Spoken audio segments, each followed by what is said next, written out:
एक बार फिर से हाजिर हूँ आपके सामने एक डरावना किस्सा लेकर। उम्मीद करता हूँ कि ये किस्सा भी आपको पहले की तरह पसंद आएगा। बात आज से 50 साल पुरानी है। किसी गांव में सब कुछ सही चल रहा था। बच्चे स्कूल जाया करते थे, बड़े बुजुर्ग बाहर टहलने के लिए जाते थे और महिला अपना काम घर पर ही किया करती थी। लेकिन वहाँ कुछ ऐसा हुआ जिसकी वजह से सब कुछ बदल गया। वहाँ पर एक महिला जिसका नाम माया था, उसने तंत्र मंत्र विद्या सीखकर सभी गांव वालों को भयभीत करने का काम शुरू कर दिया। वह अपनी मंत्र विद्या से दूसरों के घरों में भूत प्रेत और जादू टोने का साया डालने लगी। इतना ही नहीं, गांव के सभी बच्चे एक एक करके गायब होने लगे, परंतु किसी को पता नहीं था कि ये बच्चे कौन उठा कर ले जाता है। और दूसरे दिन उन बच्चों की लाश गांव में मिलती थी।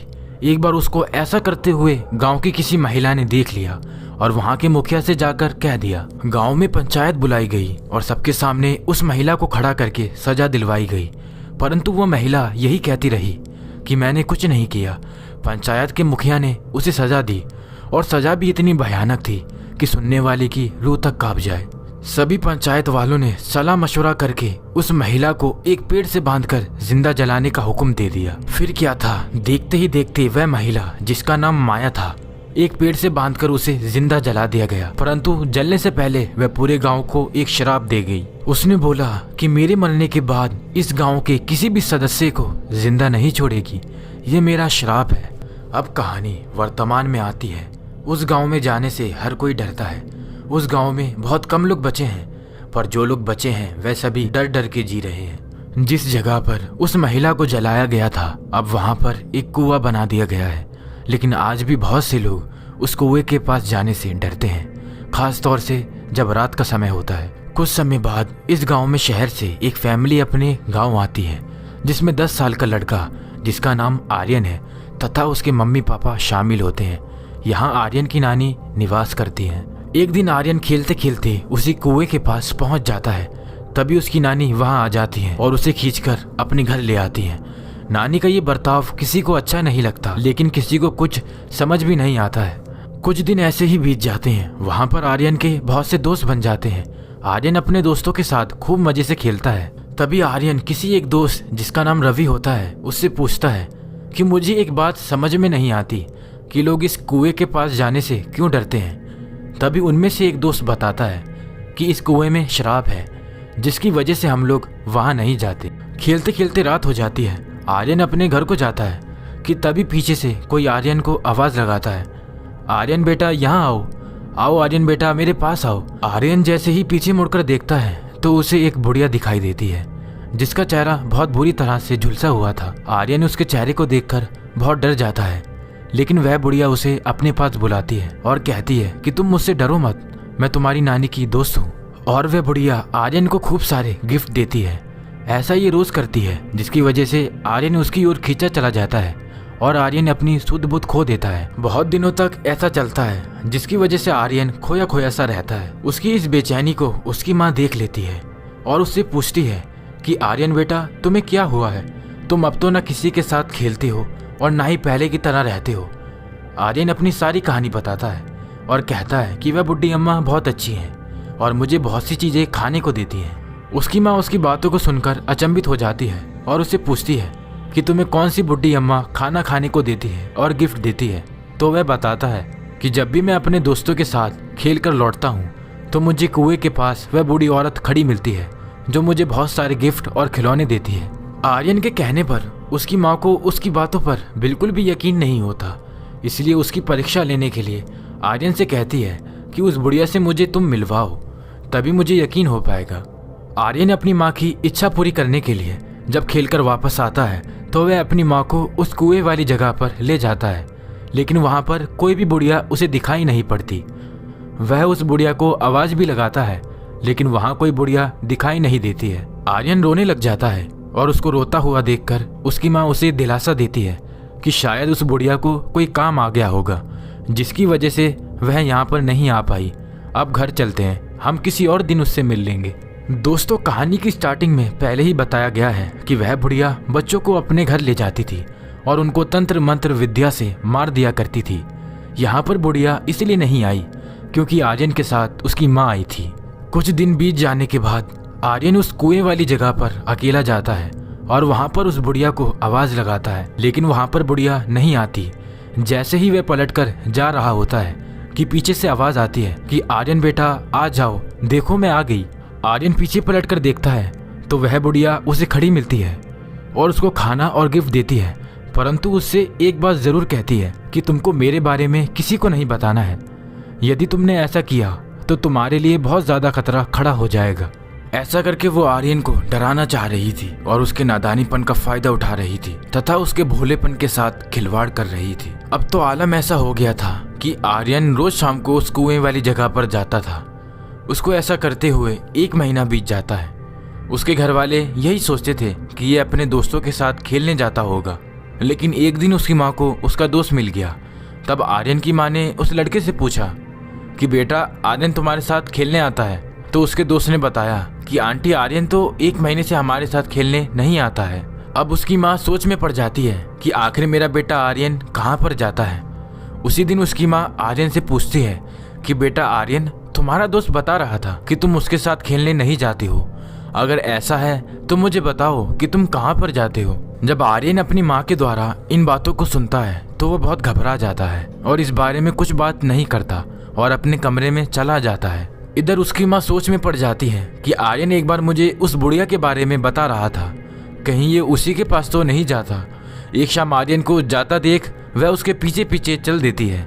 वह चोरी छुपे आर्यन को देखती है तो पता चलता है कि आर्यन एक कुएं के पास खड़ा होकर उस बुढ़िया के पास खड़ा है और वह बुढ़िया आर्यन को अपनी गोद में बैठाकर बैठी हुई है। उसकी माँ को चिंता सताने लगती है और वह डरने लगती है कि कहीं ये बुढ़िया मेरे बेटे को मुझसे अलग न कर दे। इसलिए वह अपनी माँ को सारी बात बताती है, जो कि आर्यन की नानी होती है। जब आर्यन की नानी को ये बात पता चलती है कि आर्यन कुएं के पास जाता है तो वह अपनी बेटी को ये बताती है कि अपने बेटे को उस कुएं से दूर रखो, क्योंकि बहुत सालों पहले इस जगह पर एक बुढ़िया रहती थी जो तंत्र मंत्र विद्या करके सभी बच्चों को अपने वश में कर लेती थी और बाद में उनको मार दिया करती थी। काफी दिन हो जाते हैं, आर्यन कुएं के पास नहीं जाता है। वह आत्मा उसका इंतजार करते हुए उसके घर तक पहुंच जाती है। एक रात सभी लोग सो रहे होते हैं, तभी एक रात उसके पिता की आंख खुलती है। शायद पानी पीने के लिए उठे होंगे। वह जैसे ही आगे बढ़ते हैं ऐसा लगता है जैसे उनके पीछे कोई खड़ा है। वह पीछे पलट कर देखते हैं तो उन्हें वहाँ कोई नजर नहीं आता। वे आर्यन के कमरे की तरफ देखते हैं, वहाँ आर्यन सो रहा होता है, मगर आर्यन के कमरे में टीवी अपने आप ऑन हो जाता है और एक झलक उन्हें ऐसा लगता है जैसे टीवी के सामने कोई बैठा है और टीवी देख रहा है, परंतु वह आर्यन नहीं है। वे जैसे ही टीवी को बंद करते हैं वह टीवी दोबारा ऑन हो जाता है। आर्यन के पिता बड़ा घबराते हैं। तभी वह देखते हैं कि आर्यन के ऊपर कोई काली परछाई आ रही है और आर्यन के गले की तरफ 2 हाथ बढ़ते हुए दिखाई दे रहे हैं। ऐसा लग रहा है जैसे वो दोनों हाथ आर्यन के गले को दबाना चाहते हों। वह तुरंत आर्यन को गोद में उठाकर अपने कमरे की तरफ भागते हैं। जैसे ही आर्यन के पिता आर्यन को लेकर अपने कमरे में जाते हैं वह चुड़ैल आर्यन के पीछे लग जाती है और आर्यन की टांगें पकड़कर खींचने लगती है। उसके पिता आर्यन को मजबूती से पकड़ते हैं ताकि वह चुड़ैल आर्यन को छुड़ा ना पाए और जल्दी से भागते हुए अपने कमरे में आ जाते हैं, लेकिन वो साया आर्यन का पीछा नहीं छोड़ता है। सभी लोग बहुत ज्यादा भयभीत हो जाते हैं। आर्यन की नानी उस साय के सामने रुद्राक्ष की माला लाती है जिससे साया दूर भागने लगता है। इसलिए साय से बचने के लिए आर्यन की नानी ये रुद्राक्ष की माला आर्यन के गले में पहना देती है। अब तो आलम ऐसा हो गया था कि आर्यन को बचा पाना बहुत मुश्किल लग रहा था, क्योंकि वह साया दिन रात आर्यन के आगे पीछे और इर्द गिर्द घूमता रहता था और वह इस मौके की तलाश में था कि कब आर्यन के गले में पड़ी हुई रुद्राक्ष की माला उतर जाए, क्योंकि जब तक आर्यन के गले में ये माला है वह साया आर्यन का कुछ भी नहीं बिगाड़ सकता। इस तरह से आर्यन बहुत ज्यादा कमजोर होता जा रहा था और दिन रात डरता रहता था। जब ये बात आर्यन के दोस्तों को पता चलती है तब उसके दोस्त उससे मिलना और बोलना छोड़ देते हैं और कोई भी खेलने के लिए घर से बाहर नहीं निकलता। यहाँ तक कि उनके घर वाले अपने बच्चों को आर्यन से मिलने के लिए भी नहीं भेजते थे। अब तो दिन पर दिन आर्यन की तबीयत बिगड़ती जा रही थी। उस भूतनी का साया आर्यन को छोड़ ही नहीं रहा था। तभी पास के गांव में एक अम्मा रहती थी जो भूत प्रेतों को उतारना जानती थी। दोस्तों, उस बूढ़ी अम्मा ने आकर जैसे ही आर्यन के माथे पर अपना हाथ रखा और अपनी आंखें बंद करी तो उसको सारा दृश्य दिखाई दे गया। उन्होंने देखा कि आर्यन कुएं के पास खड़ा है और चुड़ैल उसको खींचकर ले जा रही है। बूढ़ी अम्मा इस दृश्य को देखकर बहुत डर जाती है और तुरंत अपनी आंखें खोलकर आर्यन के माँ बाप को बताती है कि आर्यन ने वहां जाकर बहुत बड़ी गलती की है। उस चुड़ैल ने आपके बेटे पर कब्जा कर लिया है और वह किसी भी पल आपके बेटे को आपसे अलग करके ही दम लेगी। आर्यन के माँ बाप बूढ़ी अम्मा से पूछते हैं, क्या हमारा आर्यन अब कभी बच नहीं पाएगा? इस चुड़ैल से हम अपने बेटे को कैसे बचाएं? इसके लिए कोई रास्ता तो होगा। तब बूढ़ी अम्मा अपने झोले में से एक स्वास्तिक का चिन्ह निकालती है। उस स्वास्तिक के चिन्ह को आर्यन के माथे पर झुलाती है और उसके बाद वह उस कुएं पर जाती है और उस स्वास्तिक के चिन्ह को उस कुएं के सामने जमीन में दफना देती है और आर्यन के माँ बाप से कहती है कि जब तक ये स्वास्तिक का चिन्ह इस कुएं के सामने गड़ा है तब तक तुम्हारे बेटे पर वह आत्मा कुछ नहीं कर सकती। लेकिन ध्यान रखना कि आपका बेटा गलती से इस कुएं के पास दोबारा न जाए। यदि वह दोबारा इस कुएं पर गया तो बहुत बड़ा अनर्थ हो जाएगा। स्वास्तिक के चिन्ह को कुएं पर गाड़ दिया जाता है ताकि वह चुड़ैल आर्यन के पास ना आ सके। एक रात आर्यन सो रहा होता है कि उसके कानों में उसी चुड़ैल के बुलाने की आवाजें आती हैं और वह कहती है, आर्यन बेटा मेरे पास आओ। आर्यन नींद में उठता है और उस कुएं की तरफ जाने लगता है। जैसे ही वह कुएं के पास पहुंचता है तब वह चुड़ैल आर्यन से कहती है कि इस स्वास्तिक के चिन्ह को यहाँ से हटा दो। अब आर्यन नींद में होता है, उसे कुछ पता नहीं होता कि मैं क्या कर रहा हूँ। तभी पास के पड़ोस में से एक लड़के ने आर्यन को कुएं के पास जाते हुए देख लिया होता है। वह तुरंत आर्यन को धक्का देता है जिससे आर्यन दूसरी तरफ गिर जाता है और वह नींद से जाग जाता है। ऐसा करने से आर्यन अपने आप को संभालता है और कुछ समझ नहीं पाता कि मैं क्या करने जा रहा था। वह अपने घर चला जाता है और ये बात अपने परिवार में सबको बताता है। ये जो कुछ भी हुआ है ये सब आर्यन अपने सपने में देख रहा था। उसे सपने में ये सब घटना दिखाई दे रही थी। वह सपने से जागता है तो देखता है कि उसके पूरे चेहरे पर पसीना पसीना आया हुआ है और आर्यन इस वक्त बहुत डरा हुआ और सहमा हुआ सा उठकर बैठ जाता है। तभी वो अपने कमरे में से खिड़की से बाहर की तरफ झांकता है। तब उसे पता चलता है कि रात के 2 बज रहे हैं और बाहर बहुत तेज हवाएं चल रही हैं। लेकिन तभी उसे महसूस होता है कि बाहर खिड़की पर कोई खड़ा है और उसे घूर रहा है। वह जब पास जाकर देखता है तो उसे वहाँ काला साया दिखाई देता है जो एक परछाई की तरह दिख रहा था। लेकिन कुछ ही पलों में वो साया वहाँ से गायब हो जाता है। आर्यन चिल्लाता हुआ अपनी मम्मी पापा के पास चला जाता है। लेकिन सुबह तक सब नॉर्मल होता है और आर्यन अभी भी डरा हुआ था। ऐसे में उसकी नानी ये सोच में पड़ जाती है कि स्वास्तिक चिन्ह लगाने के बावजूद भी आर्यन को वो चुड़ैल कैसे दिखाई दे रही है। इसका पता लगाने के लिए वह उस कुएं के पास जाती है तो फिर वहाँ देखती है कि वहाँ पर कोई भी स्वास्तिक चिन्ह नहीं लगा हुआ है। उसकी नानी ये सब कुछ देखती है और समझ जाती है कि स्वास्तिक चिन्ह हटाने की वजह से ही आर्यन को काली परछाई नजर आ रही है और वह बहुत डरा हुआ है।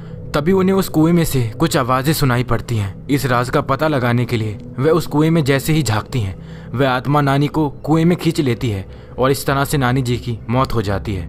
अगले ही दिन नानी जी की बॉडी को कुएं में से निकाला जाता है जिस वजह से उनके सभी परिवार के सदस्य दुखी होते हैं। तभी वहाँ पर आकाशवाणी होती है और इस आकाशवाणी में उसी भूतनी का चेहरा नजर आता है और वह सबसे कहती है कि मैं इस गाँव को इसी तरह तबाह कर दूंगी। और इतना कहकर वह धुआं बनकर उस कुएं के अंदर समा जाती है। उस गांव में सभी लोग भयभीत होने लगते हैं। एक एक करके सभी लोग गांव छोड़ने लगते हैं। लेकिन जैसे ही आर्यन के माता पिता उस गांव से जाने की सोचते हैं तभी वह भूतनी आर्यन को पकड़ लेती है और अपनी तरफ खींचने लगती है। गाँव में सदियों से एक तांत्रिक रहता था जिसके चर्चे दूर दूर तक फैले हुए थे। गाँववासी उस तांत्रिक को बुलवाकर कुएं के पास लाते हैं। सभी गांव वाले उस तांत्रिक का अच्छे से स्वागत करते हैं और उसे उस कुएं के बारे में पूरी जानकारी देते हैं। वह तांत्रिक कुएं के पास जाता है और अपनी दोनों आंखें बंद कर शांत मन में चला जाता है। वह देखता है कि ये चुड़ैल शैतानी शक्तियों से भरी हुई है। ये किसी को भी मार सकती है या किसी को भी अपने कुएं की तरफ खींच सकती है। तभी तांत्रिक अपने झोले में से पानी निकालता है और कुएं के अंदर डाल देता है। जैसे ही पानी कुएं के नीचे गिरता है वह चुड़ैल एकदम से झटपटा जाती है और तभी उस कुएं में बहुत तेज से भूचाल सा आने लग जाता है और देखते ही देखते चुड़ैल कुएं के ऊपर आ जाती है। तांत्रिक उसके सामने खड़ा है और चुड़ैल उस तांत्रिक को घूर घूर कर देख रही होती है। तभी तांत्रिक कुछ मंत्र पढ़कर उसके ऊपर फूंक मार देता है। फूंक का असर चुड़ैल के ऊपर होता है और चुड़ैल खून की उल्टी कर देती है जो सीधी तांत्रिक के ऊपर जा गिरती है। लेकिन तांत्रिक इन सब से डरता नहीं है। वह अपने झोले में से एक गुड़िया निकालता है और उस गुड़िया के ऊपर मंत्र पढ़ता है। मंत्र के प्रभाव से उस गुड़िया में जान आ जाती है और देखते ही देखते चुड़ैल की ताकत कमजोर पड़ने लगती है। तांत्रिक गुड़िया के पूरे हिस्सों में सुई चुबाने लगता है। ऐसा करने से चुड़ैल धीरे धीरे उस गुड़िया के अंदर समाने लगती है और एक समय ऐसा आता है कि चुड़ैल पूरी तरह उस गुड़िया में समा जाती है और तांत्रिक सफल हो जाता है। इस तरह से गांव वाले उस चुड़ैल के आतंक से हमेशा के लिए बच जाते हैं और इधर आर्यन को भी उस चुड़ैल से हमेशा के लिए आज़ादी मिल जाती है। दोस्तों एक छोटी सी रिक्वेस्ट है, अगर वीडियो अच्छी लगी हो तो वीडियो को लाइक एंड चैनल को सब्सक्राइब जरूर कर लें।